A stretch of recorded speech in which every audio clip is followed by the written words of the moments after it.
આપ જોઈ રહ્યા છો સ્પાર્ક ટુડે ન્યૂઝ. ડભોઈ તાલુકાના ચાંદોદ નજીકના ફૂલવાડી ગામે ઓરસંગ નદીના પચ્છમાં બે રોકટોક ગેરકાયદેસર રેતી ખનન થતું હોય ત્યારે બુધવારે મધ્યરાત્રે ફ્લાઇંગ સ્ક્વોડ દ્વારા દરોડા પાડી કરોડોનો મુદ્દામાલ જપ્ત કરી કાર્યવાહી હાથ ધરાતા જ સફેદ રેતીનો કાળો કારોબાર રેતી માફિયાઓને પરસેવો છૂટી ગયો હતો.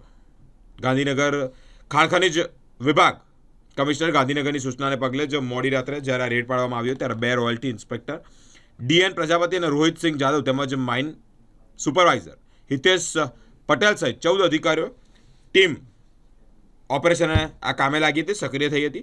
ત્યારે ડભોઈ અને ચાંદોદ પંથકમાં સફેદ રેતીના કાળો કારોબાર ખૂબ ફૂલ્યો ફાળ્યો હોય ત્યારે ફ્લાઇંગ સ્ક્વોડના દરોડામાં વડોદરા ખાણ ખનીજ વિભાગ ગત રાત્રે ઊંઘતું ઝડપાયું છે. રેડ દરમિયાન 8 તોતિંગ હાઇવા ટ્રક, 1 હિતાચી મશીન ગેરકાયદેસર રીતે રેતી ખનન કરતા રંગે હાથે ઝડપાતા 2.50 કરોડનો મુદ્દામાલ જપ્ત કરવામાં આવ્યો છે.